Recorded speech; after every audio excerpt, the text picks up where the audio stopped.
He had killed men without blinking, yet a single touch from a forgotten woman brought him to his knees.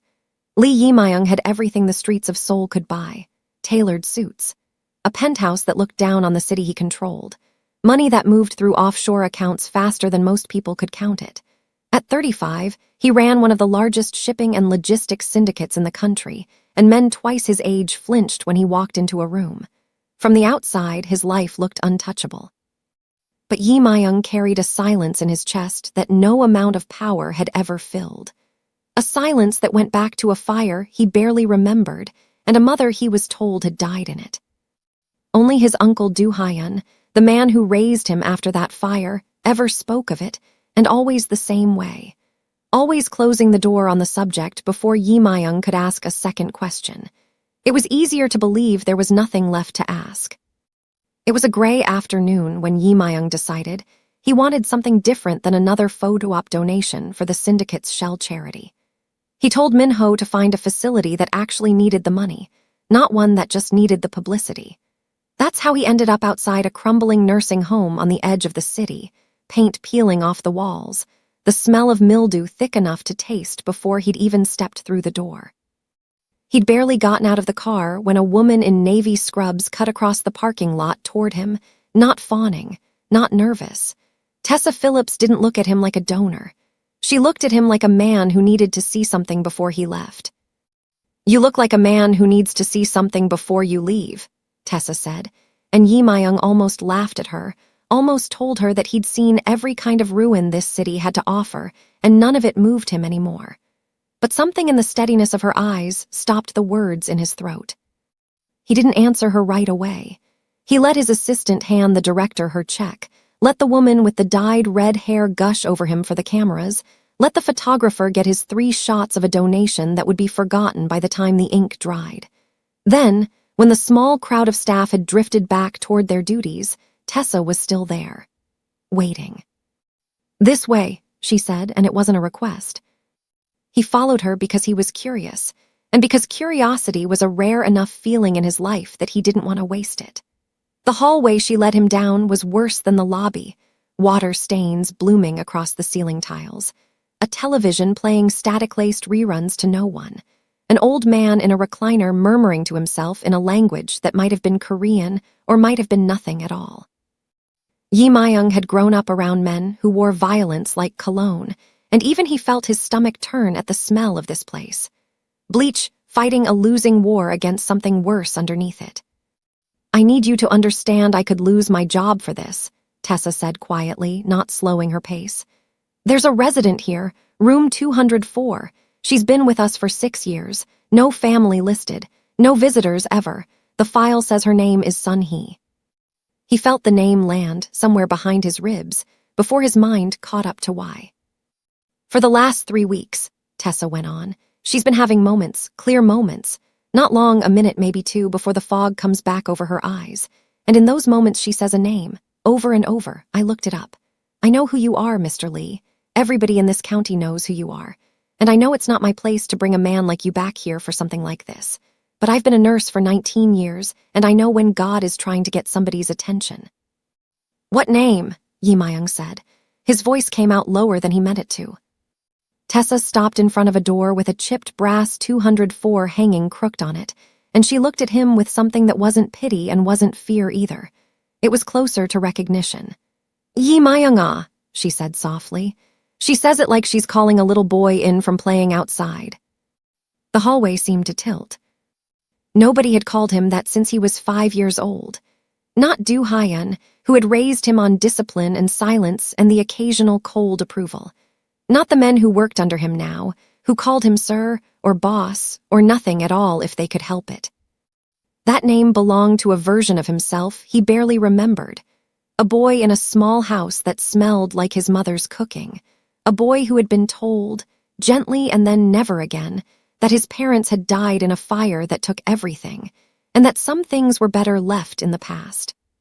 He had believed it for 30 years. He had built an empire on top of that belief, brick by bloody brick, because a man with nothing to lose builds faster than a man who's afraid. "Show me," he said. Tessa pushed the door open. The room was small and dim, One window looking out over a parking lot, a single chair, a bed with rails on it like something out of a hospital rather than a home. And in a wheelchair angled toward the light sat an old woman with wild white-gray hair and hands folded loose in her lap, so thin the veins stood up blue beneath her skin. She wasn't looking at the window. She was looking at the door, as though she'd been waiting for it to open all morning. Yi Myung's legs stopped working properly. He stood in the doorway the way a much younger man might have, the way a boy might have, and something in his chest cracked open before his mind had given him permission to feel anything at all. Here was the unanswered question that would follow him out of this room and into every room after it. If his mother had been alive all this time, quietly rotting in a facility 3 counties over from the empire he'd built in her name without knowing it, then who had let her disappear? Who had told a 5-year-old boy his mother was ash and bone when she'd been breathing this whole time, forgotten, unclaimed, drugged into a fog that only lifted for minutes at a stretch? Someone had made that decision. Someone had lived with it for 30 years. He didn't have the answer yet. He only had the woman in front of him and the sound she made when her eyes found his face. It wasn't a word at first. It was a breath, a small broken exhale, the kind of sound a person makes when they've been holding something in for so long that letting it go feels like dying. Then her hand lifted, trembling, reaching for him across a distance that had nothing to do with the 3 feet of linoleum between them. "Yi Myung-ah," she whispered. He crossed the room without remembering deciding to move. He went down on his knees in front of her wheelchair, the way he had never gone down on his knees for anyone, not for rival bosses, not for the board, not for men who held guns to his head in warehouses at 3 a.m. Her hand found his cheek, papery and cold and shaking, and she looked at him like she was memorizing a face she'd already memorized 1,000 times in the dark of that room, waiting. "I thought you were dead," he said, and his voice broke apart on the last word. 30 years of careful control, of never letting anyone see him bleed, and it took an old woman's fingertips against his jaw to undo all of it in a single afternoon. He was crying before he understood he'd started. Great silent sobs that shook his shoulders, that pulled sounds out of him he didn't recognize as his own. Behind him, Tessa stood with one hand pressed to her mouth, her clipboard forgotten at her side, watching a man the whole city feared come apart like a child. Sun-hee's thumb moved slowly across his cheekbone, wiping at tears that kept coming faster than she could catch them. Her eyes were clear in that moment, clearer than Tessa had ever seen them, and for those few seconds she wasn't a forgotten woman in a broken-down facility. She was a mother, looking at her son, and something old and patient in her face said that some part of her had never stopped waiting for exactly this. "My boy," she said. "My boy, my boy." And then, just as quickly as it had come, the light in her eyes began to dim, the fog rolling back in like tide reclaiming shore, her hand slowing against his face, her gaze drifting toward the window as though she were forgetting, right there in front of him, why her fingers were wet. Yi Myung caught her hand before it could fall away completely and held it against his cheek, refusing to let the moment end. Behind him, Tessa spoke, quiet, urgent, like she already knew what he needed to hear before he could ask for it. "Mr. Lee," she said, "there's something in her file you need to see, and I don't think you're going to like who signed it. Before we continue, I want to tell you about something close to what we're building here tonight. If tonight's story is speaking to something in you, love that survives what it shouldn't, family that gets torn apart and somehow finds its way back, then you need stories that make you feel something in your hands. It's a founding member edition collection of 2 full novels, one that will break your heart, one that will heal it right back up.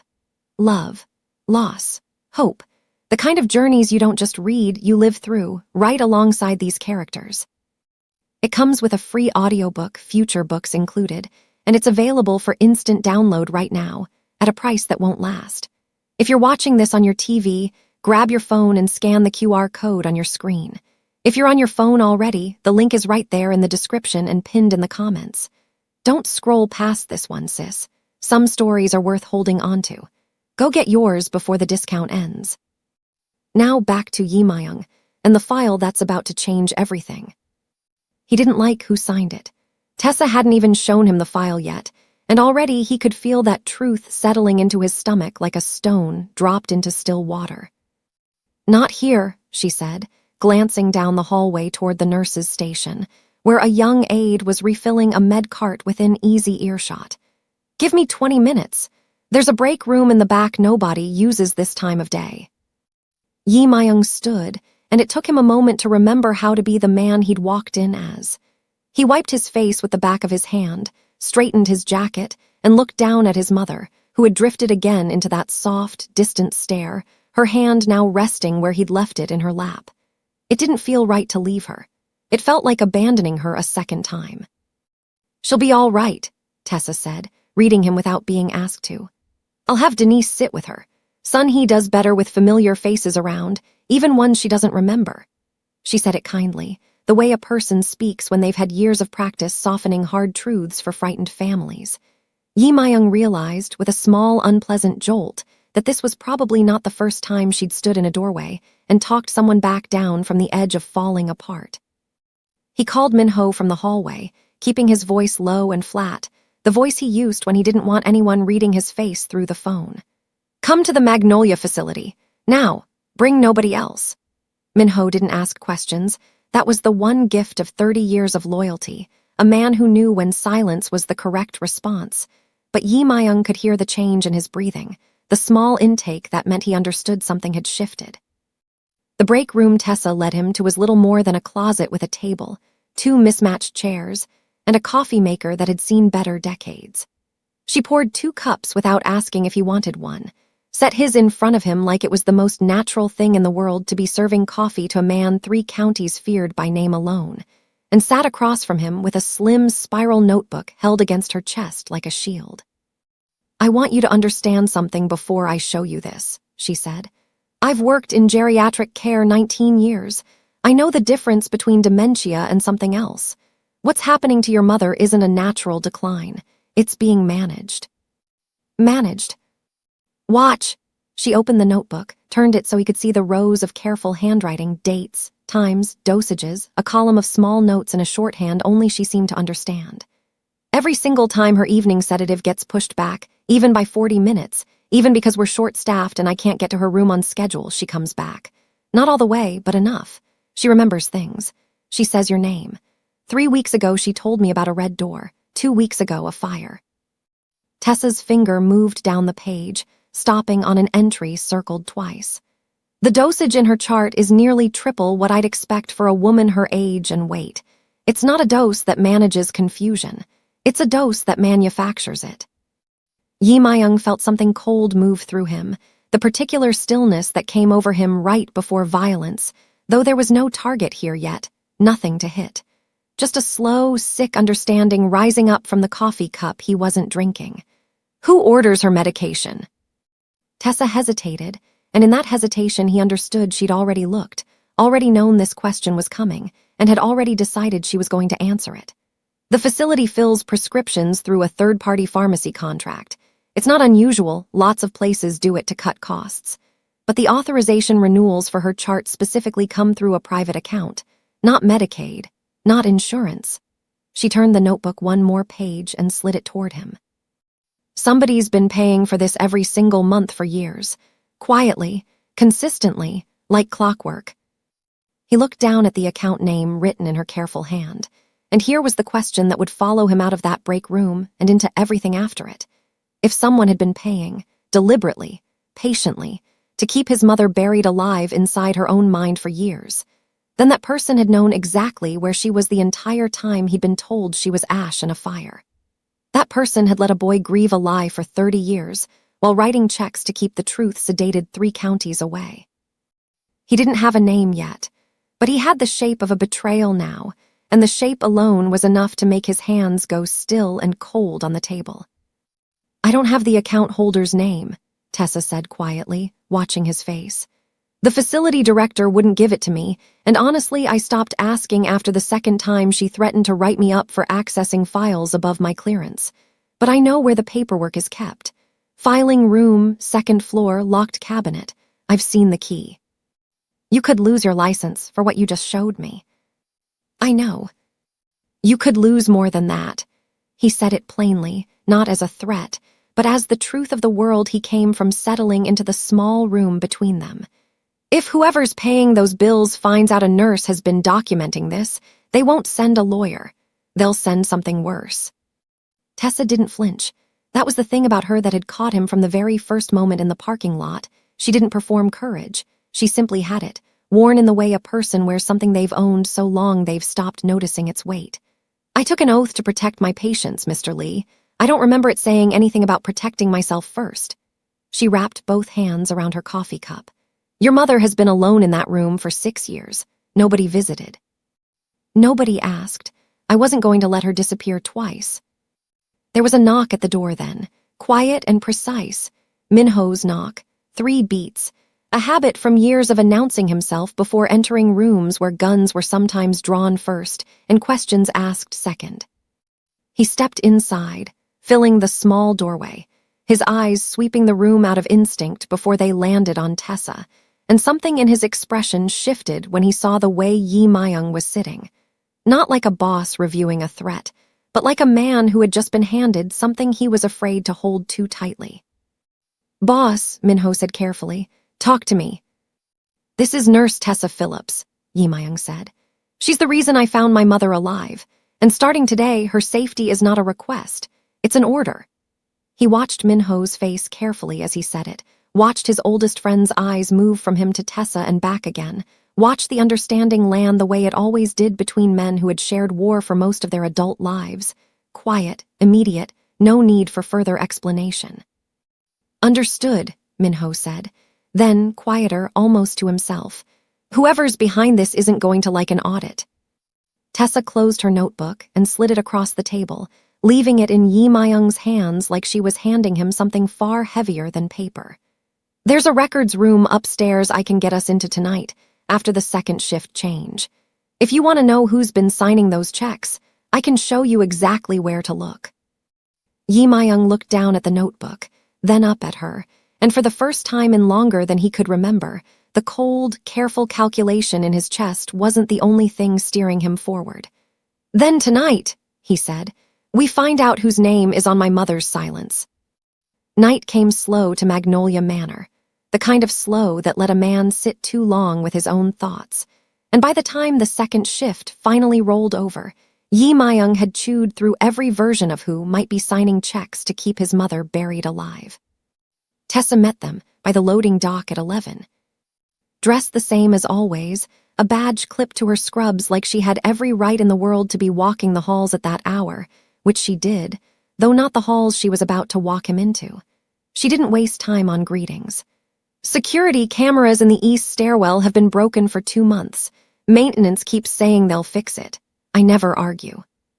She led them up a back stairwell that smelled like old paint, Minho a silent shadow behind them, checking corners out of a habit 30 years deep, his hand never far from his jacket. The records room was smaller than Yi Myung expected, rows of gray filing cabinets under a single humming fluorescent light, a computer terminal in the corner that looked older than some of the residents downstairs.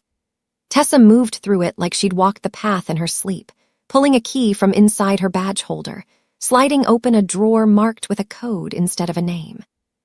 Pharmacy authorizations get filed separately from medical charts, she said, flipping through folders with quick, practiced fingers. Financial compliance, not clinical. Most nurses never see this room. I only found it because I asked the wrong question to the wrong person about 6 months ago and nobody ever changed the lock. She pulled a folder thick with paper and laid it open on the table between them. Yi Myung looked down at pages of monthly authorization forms, each one a near copy of the last, dosage renewals, pharmacy stamps, a signature line at the bottom that repeated itself in tight, official print, month after month, going back years. Minho leaned over his shoulder, reading in silence, and Yi Myung watched his old friend's jaw tighten before either of them said a word. These sedatives, Tessa said, tapping the top of the page, aren't standard geriatric care. I told you that already. But look at the cost code here. This isn't billed through insurance. It's billed through a private account under a corporate umbrella. She flipped to the last page in the folder, the most recent authorization, dated only 6 weeks earlier, and slid it directly in front of him. This is the part I couldn't say out loud downstairs. I needed you to see it with your own eyes. Yi Myung looked down. There, at the bottom corner of the page, stamped in the same deep blue ink he'd seen 1,000 times on his own desk, on shipping manifests, on wire transfers, on documents he signed without thinking twice because his signature was worth more than most men's promises, was his company's seal, his corporate mark, the one that meant nothing moved through his organization without his authority behind it. The room went very quiet. "That's not possible," he said, and even as the words left his mouth, he could hear how thin they sounded, how much like a man trying to talk himself out of a truth already sitting heavy in his hands. "I don't authorize facility accounts. I don't even know this account exists." "Somebody made sure you didn't have to," Tessa said gently, no triumph in it, only the careful patience of a woman delivering bad news the right way, slow enough for it to land without shattering the person receiving it. "Somebody with access to your seal set this account up years ago and has been renewing it ever since.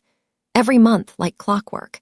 Which means every month, for years, money with your name stamped on it has been paying to keep your mother's mind exactly where it is." Yi Myung's hands didn't shake, not at first. That came a beat later. A slow tremor working up from his fingers as the weight of it finally reached the part of him that still felt things. He had built his empire on the belief that he owed nothing to anyone, that every ledger in his life balanced clean because he made sure it did. And now here was proof, in blue ink, that for years he had been the unwitting hand feeding his own mother's silence. He had thought himself a self-made man, forged by a fire that took everything from him. He hadn't considered that the fire might have taken nothing at all, that it might have simply hidden what someone wanted kept hidden, and left him to fund the hiding without ever knowing his hands were dirty with it. "Who has access to your seal?" Minho asked quietly. It wasn't really a question. It was the two of them arriving at the same unbearable answer from different directions, giving each other permission to say it first. Yi Myung didn't answer right away. His mind moved backward through 30 years, through every locked door of his childhood, every time he'd asked about his mother, and been handed the same soft, final sentence. It's better not to stir up those old memories, spoken always by the same man, in the same even, fatherly tone that had never once wavered no matter how many times a young boy had asked. Du Hyun had never lied to him with anger. He'd lied to him with kindness, which was somehow worse now, standing in this cold room with the truth spread out under fluorescent light. Here was the question that would follow him out of that records room and into every hour after it. If Du Hyun had built an entire architecture of lies to keep Sun-hee buried and quiet, using Yi Myung's own name and money to do it, then what else in his life had been engineered the same way? What else had been decided for him behind closed doors, dressed up as protection? He set the page down carefully, like it might burn him if he held it too long. "My uncle," he said, and the words tasted like something he'd swallowed wrong. "It's my uncle's doing." Tessa didn't say anything to that. She just watched him, and something in her face wasn't fear of what he might do next. It was something closer to solidarity, the quiet steadiness of a woman who had already decided, long before tonight, that she wasn't going to let this go unanswered either. Minho was already moving toward the door, phone in hand, his voice low and urgent. "Boss, if Du Hyun set this up years ago, he has people watching this place. He'll know someone's been in these files the second the wrong person notices that folder's been moved." He looked back at Tessa, and for the first time that night, something like real worry crossed his face. "We need to get her out of here, now. If you're watching this, and you believe a nurse brave enough to risk her career for the truth deserves to be protected, not silenced, drop a comment below, and let this family know you're standing with them." Outside, in the dark parking lot below the records room window, a black sedan that hadn't been there 20 minutes ago sat idling with its lights off. Yi Myung saw the sedan the same second Minho did, and every soft, unraveling feeling from the last hour hardened instantly into something colder, older, and far more familiar.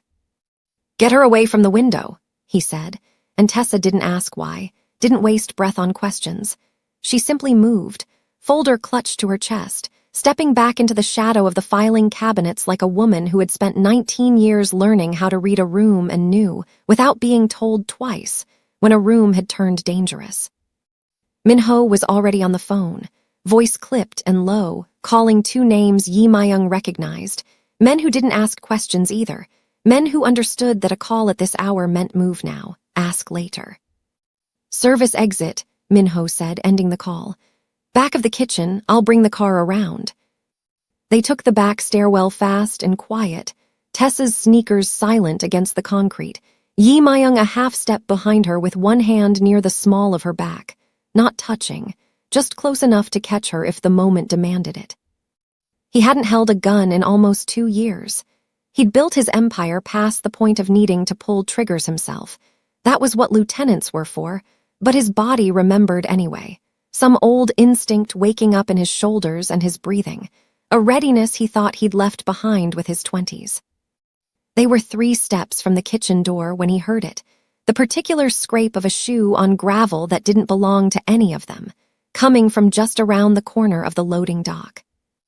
"Down," Yi Myung said, and pulled Tessa behind a stack of industrial shelving a half second before the first shot cracked through the dark, splintering wood a foot above where her head had been.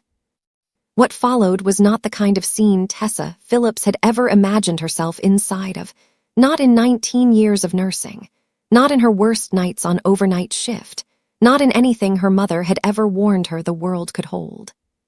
2 men came around the loading dock fast, faces covered, moving like they'd done this before, and Minho was already between them and her, his own weapon out, his voice a low, steady stream of instructions to Yi Myung that sounded less like panic and more like 2 men who had rehearsed this exact kind of night more times than either of them wanted to admit.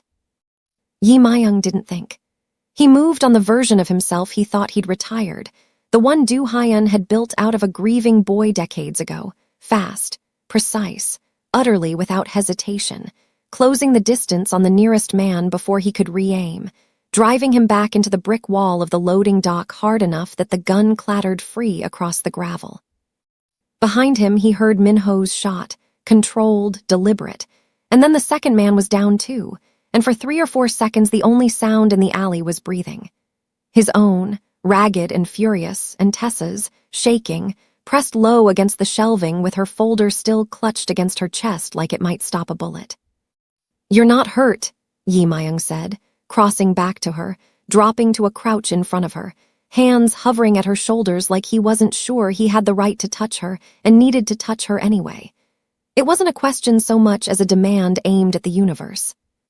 "I'm not hurt," she said, and her voice came out steadier than her hands, which told him everything about the kind of woman she was, the kind who could keep her voice level in an ambulance bay while everything in her was screaming. "Yi Myung, those men weren't robbers." "No," he said, "they weren't." Minho was already moving, checking both men with the brisk efficiency of someone who had done this before and would clean it up before dawn, phone pressed to his ear again, murmuring instructions Yi Myung didn't need to hear to understand. When he straightened, his face had gone grim in a way Yi Myung recognized from years of working beside him, the face of a man delivering news he already knew wouldn't be welcome. "One of them's carrying a burner with a single contact saved," Minho said. "No name, just a number I recognize. It routes through the dockside office." He didn't need to say whose office. They both knew. Here was the question that settled into the alley alongside the smell of gunpowder and wet gravel. If Do Hyun had moved this fast, sending men within hours of a records room being disturbed, then someone inside the facility itself had to have alerted him. Someone had been watching that room, or watching Tessa, long before tonight, which meant this wasn't the beginning of the danger. It was only the first time Yi Myung had seen it up close. "We're not taking her back to that apartment," Yi Myung said, already moving, already thinking 3 steps ahead the way he'd been trained to since he was young enough that he hadn't had a choice in the matter. "Or my mother back to that room. Not tonight. Not ever again." Tessa looked up at him, and for the first time since the parking lot that afternoon, something in her steady composure cracked just slightly. Not fear exactly, but the sudden, dizzying understanding of a woman realizing how far outside her ordinary life she had just stepped, and how there was no clean way back from it. "Yi Myung, I have a life, a lease, a job. I can't just—" "You can't go home," he said, gentler than he meant to, gentler than he'd spoken to anyone in longer than he could remember. "Not tonight. Maybe not for a while. I know that's not fair to ask of you. But I'm not going to be the reason something happens to you because you were kind enough to tell me the truth about my mother." He held her gaze, and there was nothing calculated in it, nothing of the man who negotiated shipping contracts and settled disputes with silence and money. There was only a man asking a woman to trust him with something neither of them had asked for. "Please." She looked at him a long moment, then nodded once, the fear in her settling into something more like resolve. "Sun-hee comes with us," she said. "I'm not leaving her in that building another hour." They moved fast after that, Min-ho arranging a transport crew to quietly extract Sun-hee under the cover of a medical transfer. Papers falsified with the same efficiency he'd used to make problems disappear for 15 years, while Yi Myung drove Tessa himself, refusing to let anyone else near her that night. The safe house sat 40 minutes outside the city, unremarkable from the road. A plain 2-story house behind an unassuming gate, the kind of place built specifically to never draw a second look. Inside, once Sun-hee had been settled into a quiet back bedroom, and the house had gone still around them. Yi Myung found Tessa standing at the kitchen window, arms wrapped around herself, watching the dark yard like she expected it to move. "Thank you," he said, "for tonight, for all of it." She turned to look at him, and something passed between them that had nothing to do with pharmacy records or corporate seals.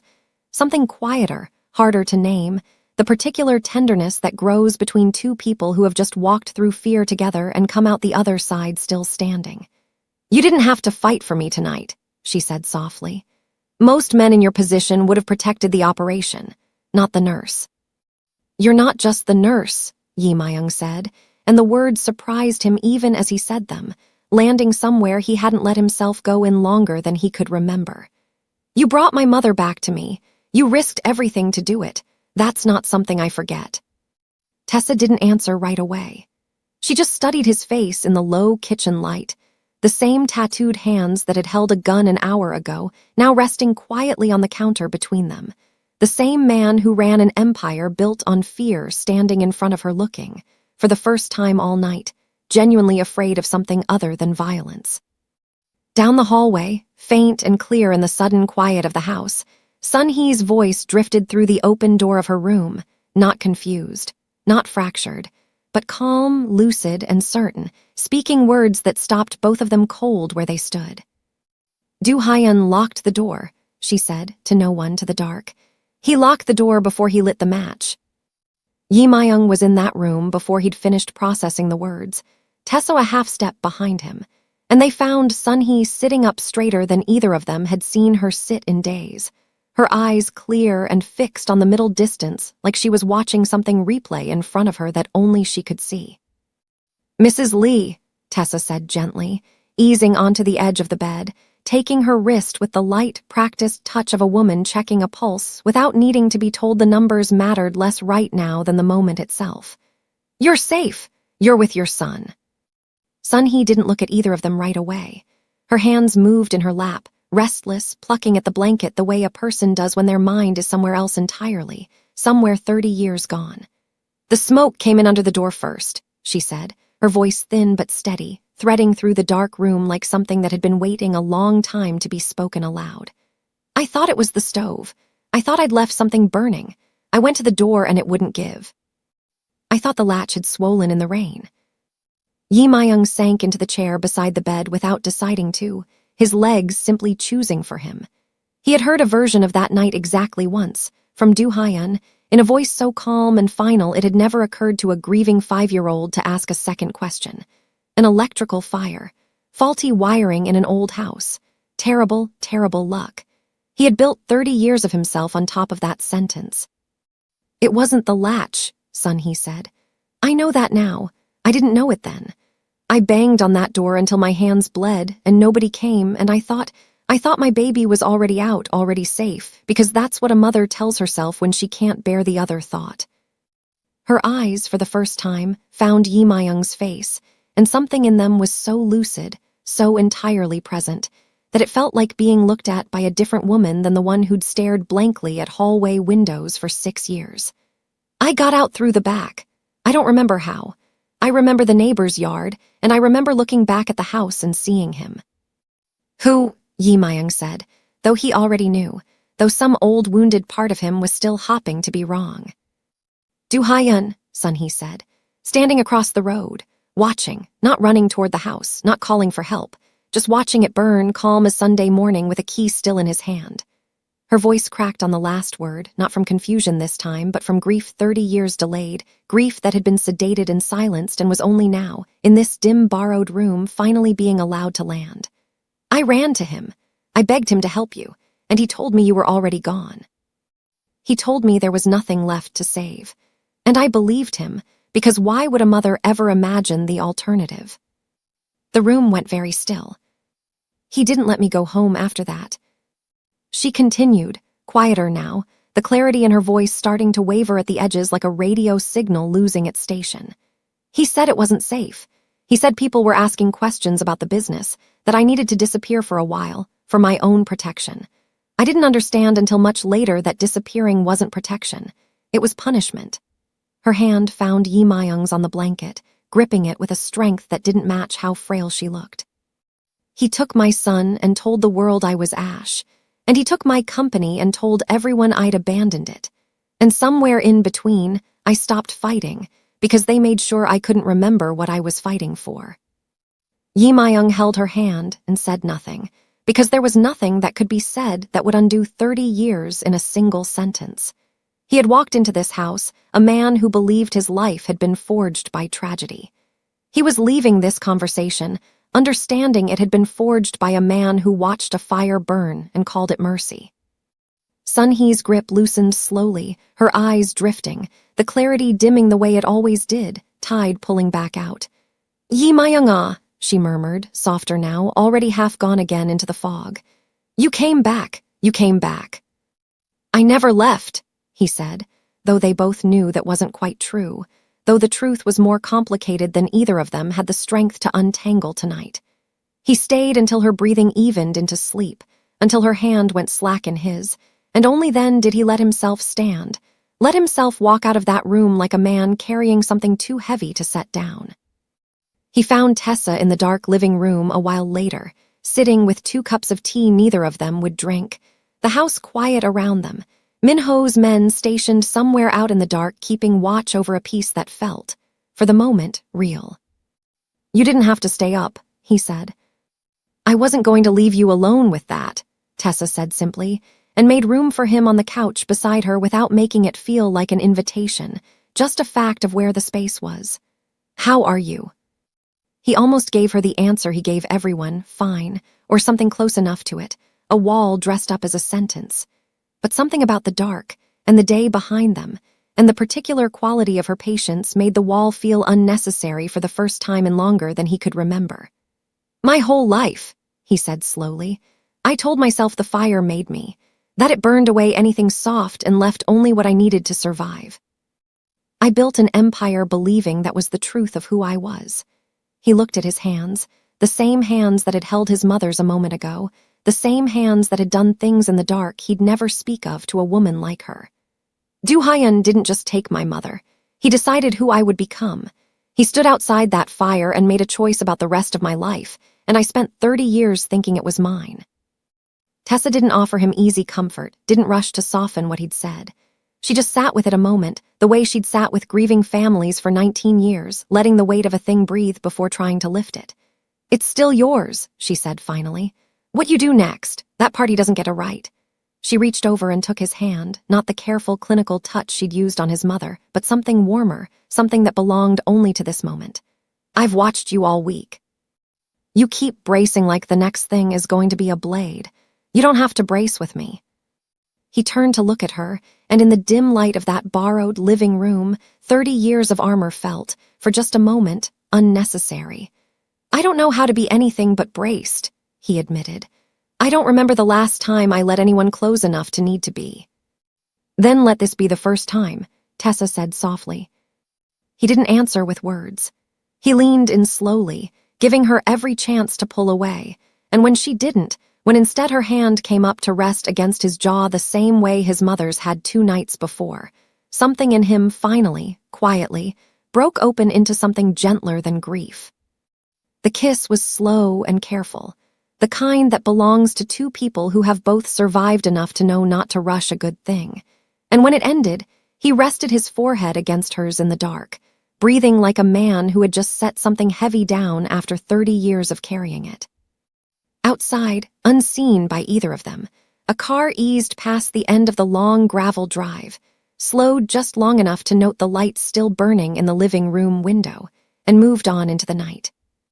If Yi Myung and Tessa's love story has your heart right now, if you're rooting for two people who found each other in the middle of all that darkness, hit that like button and let them know you're in their corner. Before we move into what happens next, I want to pause and tell you about something that might just be exactly what your heart needs tonight. Stories That Make You Feel Something is a founding member edition collection. 2 complete novels, one that will break you open and one that will put you back together. Love and loss and hope woven through both in a way that stays with you long after the last page. It comes with a free audiobook and future books included, and right now it's available for instant download at a price that's only good for a little while longer. If you're watching on your TV, grab your phone and scan the QR code right there on the screen. If you're already on your phone, the link's waiting for you in the description and pinned in the comments. Go get it, sis. You've earned a story that heals you the way this one's about to try. That car made 2 more slow passes before dawn, and by the time Min-ho reviewed the safe house's perimeter footage over coffee the next morning, his face had settled into the particular stillness Yi Myung had learned, over 15 years, to take seriously.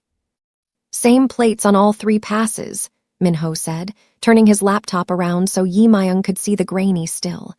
Registered to a shell company, one of Do Hyun's. He's not moving yet. He's confirming. He closed the laptop with a snap that felt more final than the gesture warranted, which means we don't have the luxury of moving slow either. Yi Myung had spent the night turning his mother's words over and over until they'd worn smooth as river stone. He stood outside that fire and made a choice, and by morning, that grief had cooled into something harder and more useful. He'd built an empire out of knowing exactly when patience served him and exactly when it didn't. This was no longer a moment for patience. The house on Incheon Road, he said. Before it burned, my mother owned it outright. I remember pieces of that now, things I never understood as a child. If Do Hyun stole the shipping company through her, there has to be a paper trail from before the fire. Deeds, ownership transfers, something that shows what she actually held versus what he claimed after.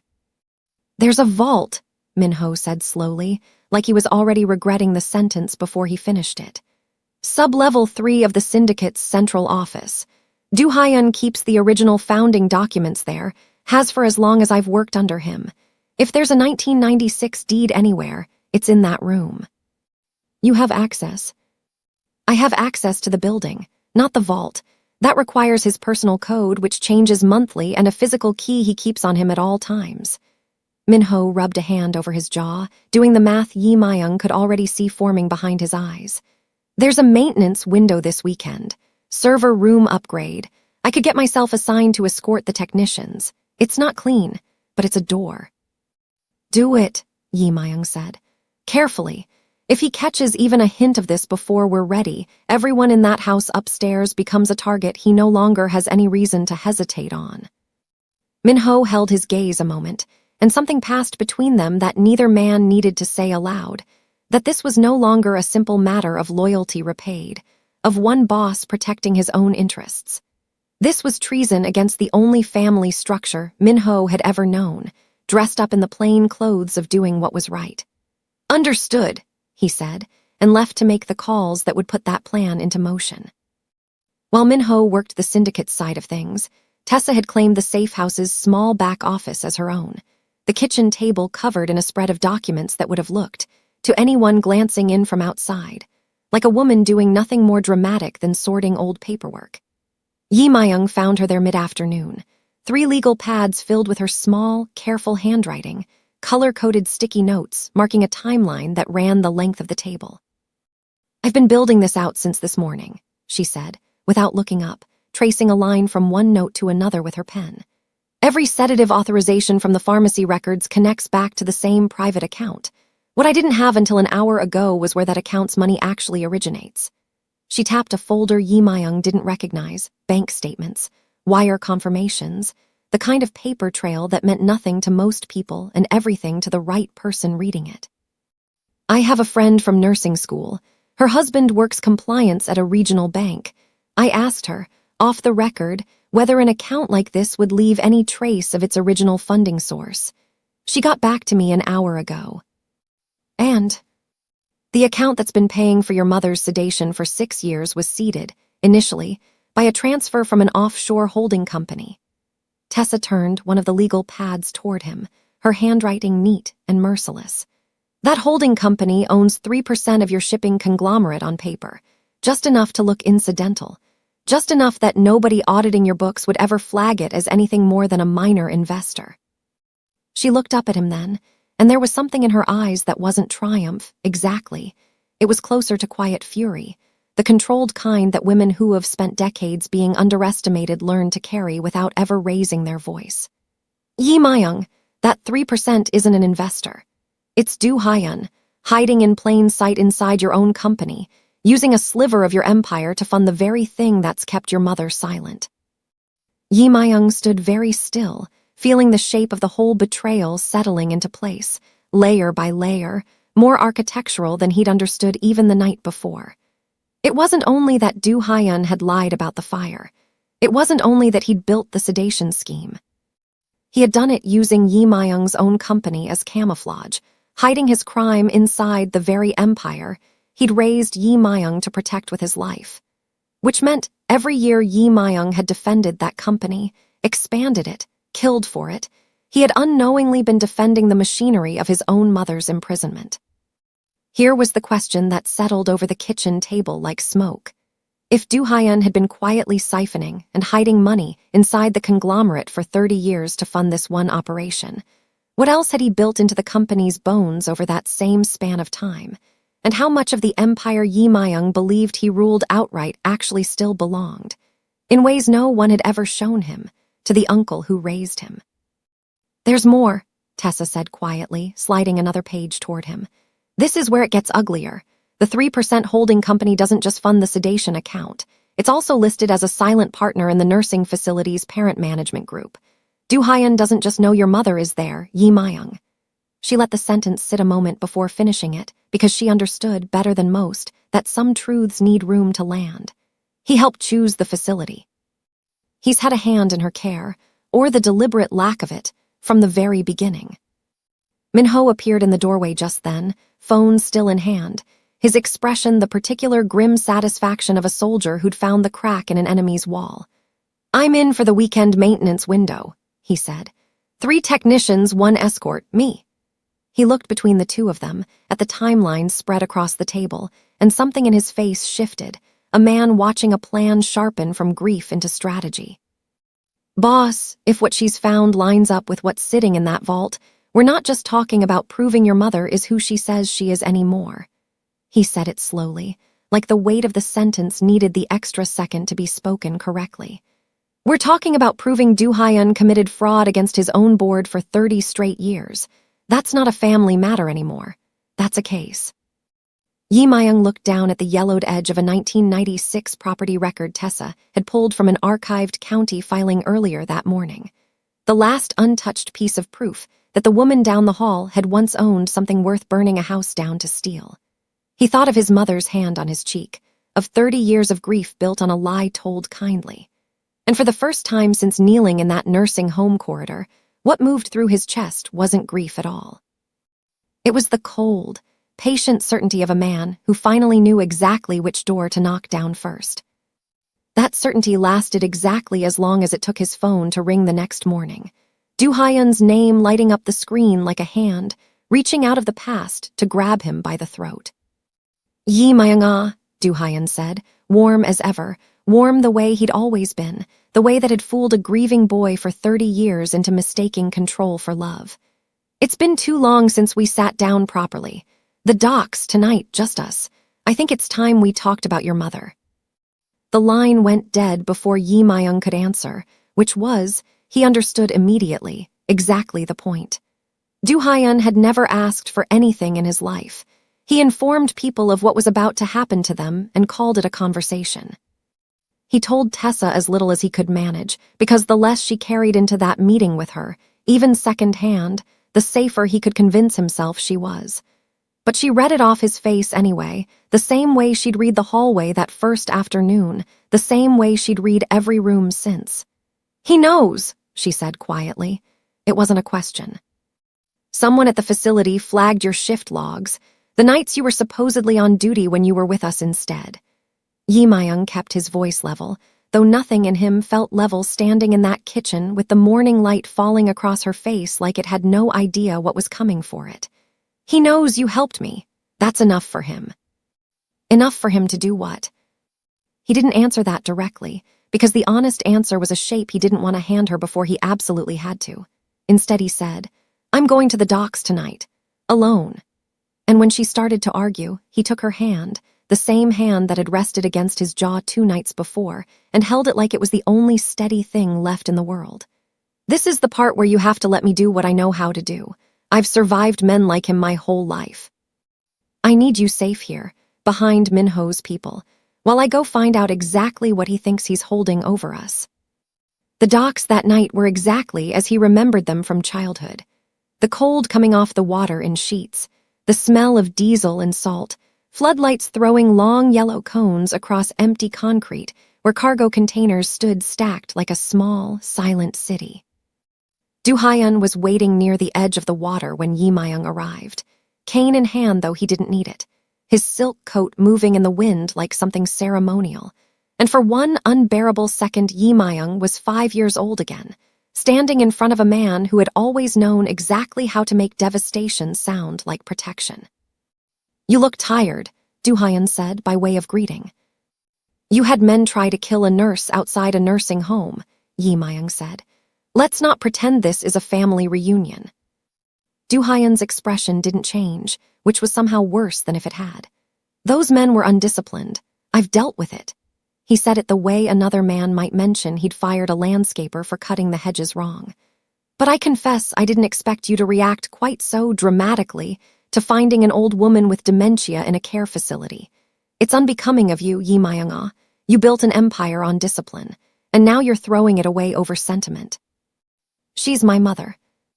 "She was your mother," Do Hyun said, and here, finally, the warmth in his voice thinned into something colder, older, the true thing underneath 30 years of careful performance. 30 years ago, she was a woman who was going to run this family into the ground with her idealism. I did what needed doing to protect what our family built. I have never once regretted it, and I'm not going to start regretting it now because a nurse with more courage than sense decided to play hero. There it was, the unanswered question Yi Myung had carried since the safe house living room, the one he hadn't let himself ask outright until this moment, standing in the wind with the man who'd raised him. Not whether Do Hyun had done it. He knew that now. What he needed to know was whether any part of the man in front of him understood it as a crime at all, or whether, in his own mind, he had simply been protecting a legacy the only way he knew how. Which meant there was no version of this conversation that ended in an apology. Only in a negotiation between 2 men who saw the same 30 years completely differently. "You're not protecting anything anymore," Yi Myung said. "You're exposed. I have the deed. I have the pharmacy records. I have the offshore account with your fingerprints all over it." "Do you?" Do Hyun said, unbothered, and that stillness frightened Yi Myung more than any threat could have, because Do Hyun had never once in his life bluffed from a position of weakness.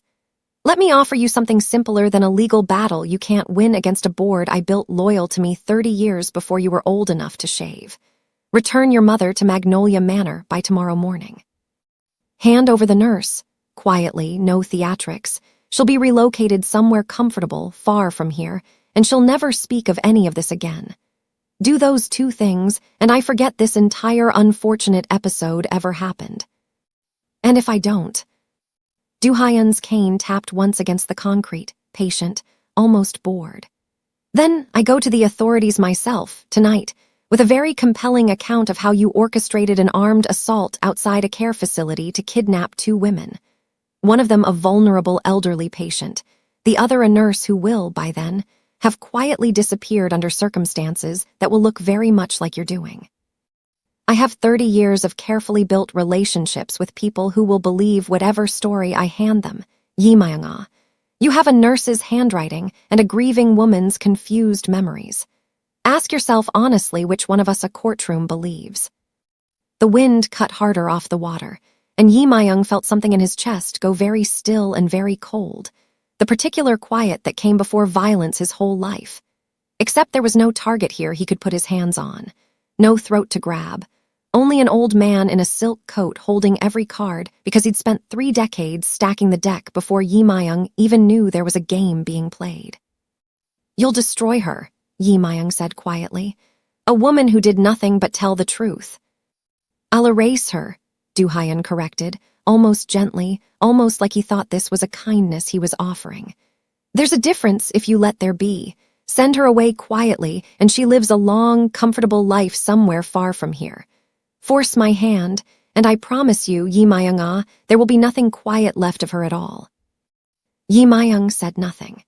He stood at the edge of the water with 30 years of grief hardening into something with an edge to it, watching the only father he'd ever known deliver an ultimatum with the same calm voice he'd once used to tell a 5-year-old boy that his mother was gone forever.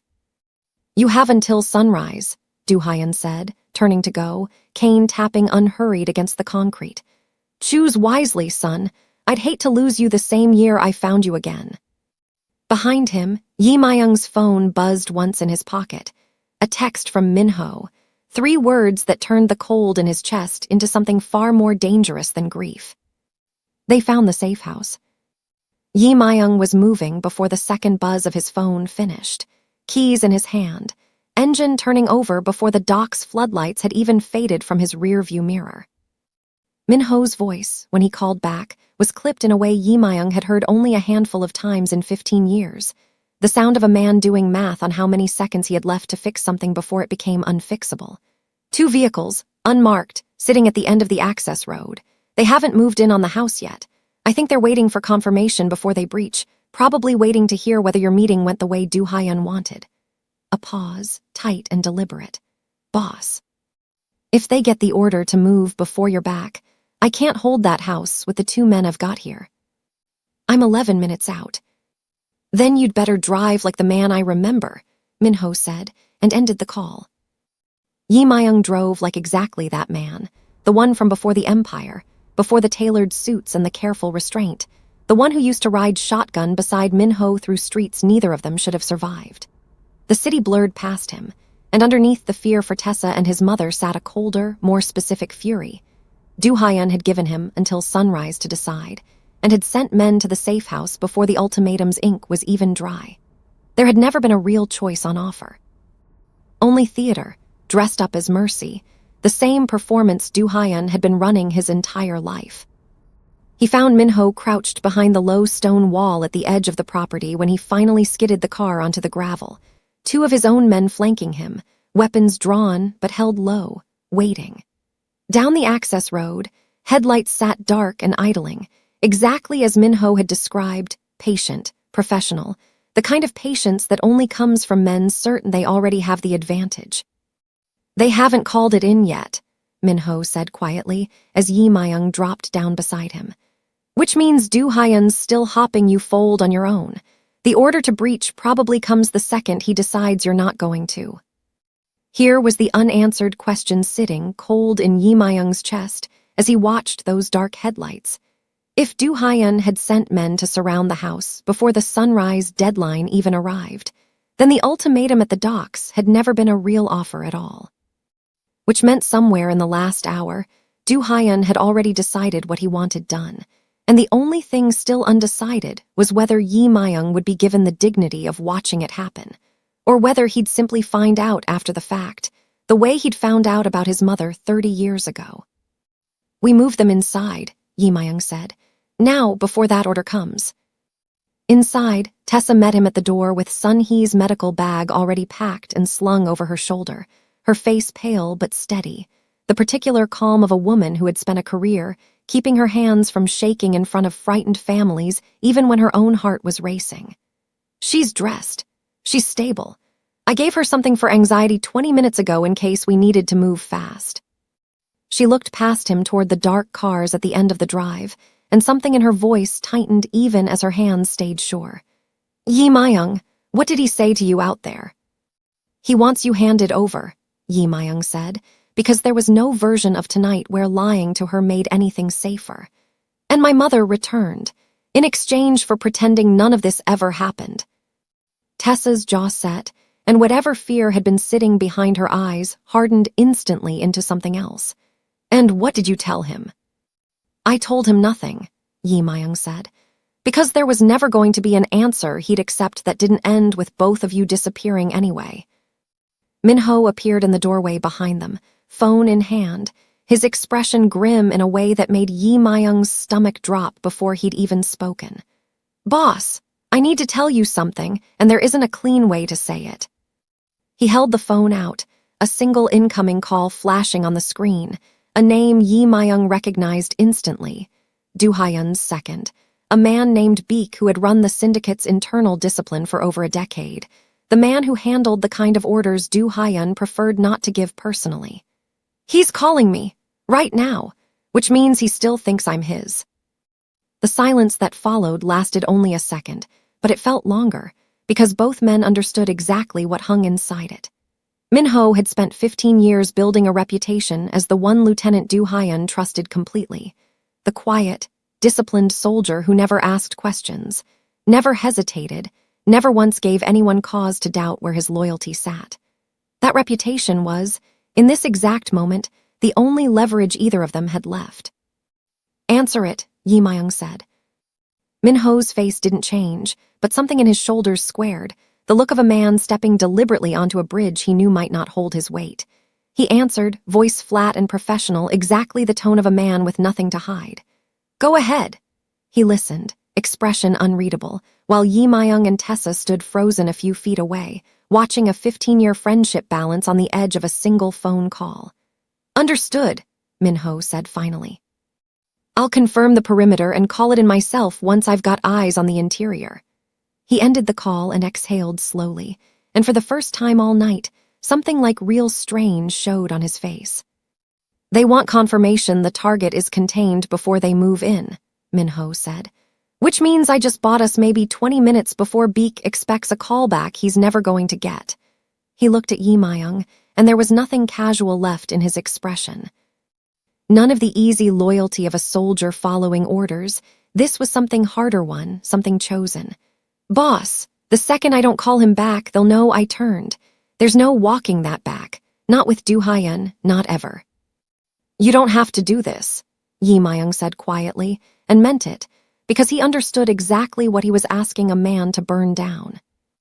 I already did it, Minho said, the second I answered that phone and lied to his face for you. He turned to his men, voice sharpening back into command. We move them out the service road now before that 20 minutes runs out. I'll hold the front approach myself if I have to. What followed happened fast and precise, the way only men who trained for exactly this kind of night could make it look. Minho's team laying down careful cover, while Yi Myung got Tessa and Sun Hee into the second vehicle. Minho himself staying back at the wall with his weapons steady, watching the dark headlights at the end of the drive like a man daring them to move first. As the car pulled away down the service road, Yi Myung looked back once and saw Minho standing alone against the property line, radio in hand, buying them every second he had left to give. Tessa reached over and gripped Yi Myung's hand in the back seat, Sun Hee dozing quietly between them, the medical bag with its careful documentation held tight against her chest like something sacred. Is he going to be all right? She asked.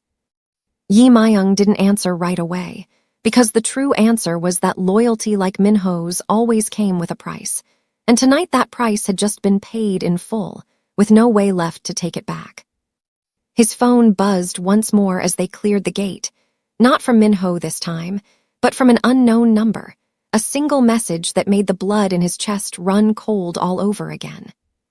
Your lieutenant just declared war on the wrong family, Yi Myung. Tell him I said goodbye. Minho was waiting for them at the edge of the city an hour later, one arm wrapped in a hasty bandage, his jaw tight but his eyes clear, alive, standing on his own 2 feet against every fear that message had put in Yi Mayung's chest. "I'm still here," he said, before Yi Mayung could even ask. "Beek's men got closer than I'd like, but I'm still here and I'm still yours." There was no time to feel the full weight of that relief, because Tessa was already spreading the last of her documents across the hood of the car under the gray light of early morning, her hands steady despite everything the night had cost them. "The board meets at 9, she said. "Emergency session. Minho's contact confirmed it an hour ago. Do Hyun's calling a vote to strip you of your position, effective immediately, citing instability and reckless conduct." She looked up at Yi Mayung, and there was nothing soft left in her expression, only the hard, focused clarity of a woman who had spent her whole career being underestimated and had finally been handed the exact moment to prove why that was always a mistake. "He thinks he's calling the meeting to end you. Let's make sure he's wrong." They walked into the syndicate's boardroom at 9:03, and Yi Mayung came without a single weapon on him, a choice that made Minho visibly uneasy, though he said nothing, only fell into step half a pace behind, close enough to be a wall if one was needed.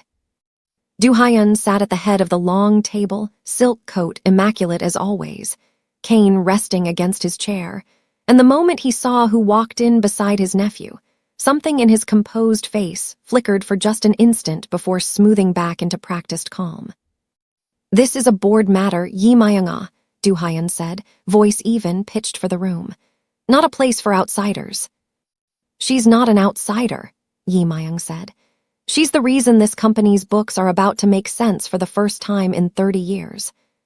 A murmur moved down the table, board members exchanging glances, the particular unease of men who sensed the ground shifting beneath a meeting they'd believed was already decided. Do Hyun raised his cane slightly, a gesture that had silenced rooms for decades. "I called this session to address my nephew's erratic conduct." "Then let's address it," Yi Mayung said, and nodded to Tessa.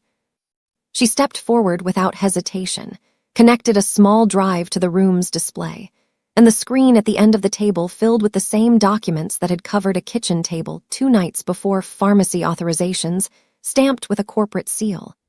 A private account traced back to an offshore holding company, a 1996 property deed with a name on it that predated every claim Do Hyun had ever made to that empire. "My name is Tessa Phillips," she said, her voice carrying clean and unhurried across the room, the voice of a woman who'd spent 19 years delivering hard truths to frightened families and had never once let her hands shake while doing it. "I'm the head nurse who has personally documented, over the last several weeks, a pattern of medically unnecessary sedation administered to a resident named Sun-hee. I have her full medical file, her dosage history, and financial records showing exactly who has funded her care for the last 6 years." The board's attention swung, slow and inevitable, toward Do Hyun. "This is a fabrication," Do Hyun said, but something in his voice had thinned, the first crack Yi Mayung had ever heard in 30 years of listening to that man speak with total certainty. "Then explain the seal," Tessa said simply, and enlarged the pharmacy authorization on the screen, the deep blue corporate stamp unmistakable even from across the room. "This account was seeded by an offshore holding company that owns 3% of this conglomerate. A silent stake registered under a name your own board has approved as a minor investor for over a decade." She let that sit a moment, let every man at that table do the arithmetic themselves. "That silent stake also happens to be a silent partner in the management group, overseeing the very facility where Sun-hee, the rightful original owner of this company's founding shipping deeds, has been kept sedated for 6 years. Here was the question rippling silently through every face at that table, the one none of them dared voice aloud yet. If Do Hyun had been hiding ownership inside the company for 30 years to fund the silencing of the woman he'd stolen it from, what did that make every vote he'd ever cast, every deal he'd ever brokered, every claim of loyalty he'd ever demanded from the men sitting in that room? "Sun-hee," one of the older board members said slowly, the name landing like a stone dropped into still water. "The founder's wife. She's alive." "She's alive," Yi Mayung said. "And she remembers everything, the fire, the locked door, My uncle standing across the road, watching it burn, holding the key in his hand. Do Hyun rose from his chair, cane striking the floor once, hard, the sound of a man trying to reclaim a room that had already slipped past him. I built this company back from nothing after that fire. You built it on a lie, Yi Myung said quietly, and you raised me inside that lie to protect it. The boardroom doors opened before Do Hyun could answer, two officers stepping through with the quiet, unhurried authority of men who had been briefed thoroughly and were simply waiting for their cue. A cue Minho had arranged hours earlier with a contact he'd trusted with his life more than once. Do Hyun looked at them, then at the board, then finally at Yi Myung, and for one unguarded second, 30 years of calm control gave way to something raw and furious underneath. You would destroy your own family, Do Hyun said, for a nurse and a woman who can't even remember your name half the time. She remembered it enough, Yi Myung said, to survive you for 30 years. The officers moved forward, and the room held its breath as the patriarch who had ruled that table for 3 decades was finally led out of it in silence. And it was only as the doors closed behind him that Yi Myung's phone lit up once more. A message from the safe house detail he'd left behind to watch his mother. 4 words that turned his triumph instantly cold. Sun-hee is not breathing. Sun-hee was breathing. Barely, but she was breathing. Tessa had her hand pressed flat against the old woman's chest before Yi Myung even cleared the doorway, counting under her breath the way she'd counted 1,000 times in 1,000 rooms that weren't this one, rooms where she hadn't loved the person on the bed. She's here, Tessa said, not looking up. Shallow, but she's here. Her heart just needs a minute to remember it's allowed to slow down now. It wasn't sinister. In the end, no poison, no fail-safe left behind by a fallen king. Just an old body that had spent 30 years bracing for a blow that never came. Finally allowed to feel the blow had passed, and not quite knowing how to rest instead of survive. Yi Myung sat on the edge of that bed until dawn, her hand in his, and understood for the first time that peace could frighten a person just as badly as war. The months that followed moved differently than any months he'd known. The board, humbled and eager to distance itself from 30 years of quiet complicity, restored the shipping company's founding shares to Sun-hee within the week. A formality, mostly, since she had no interest in board seats or quarterly reports, only in sitting in sunlight without anyone telling her when to sleep. Yi Myung signed control of the syndicate over to Minho not long after, watched his oldest friend take the seat at the head of that long table with the particular solemnity of a man who understood exactly what kind of house he'd been handed and intended to run it clean. You don't have to do this alone, Yi Myung told him. Minho only nodded, the way men do when they've already decided something and don't need to say it twice. He found the house himself, 2 hours outside the city, white fences and a wraparound porch and a garden gone half wild, with the kind of neglect that meant someone, once, had loved it enough to plant it, and then lost the years to tend it. He and Tessa spent a whole spring pulling it back to life together, and there was a particular satisfaction in it he'd never once felt behind a desk. Dirt under fingernails that had once counted money faster than most men could think, calluses forming in new places, the tattoos on his forearms catching sunlight instead of fluorescent office light.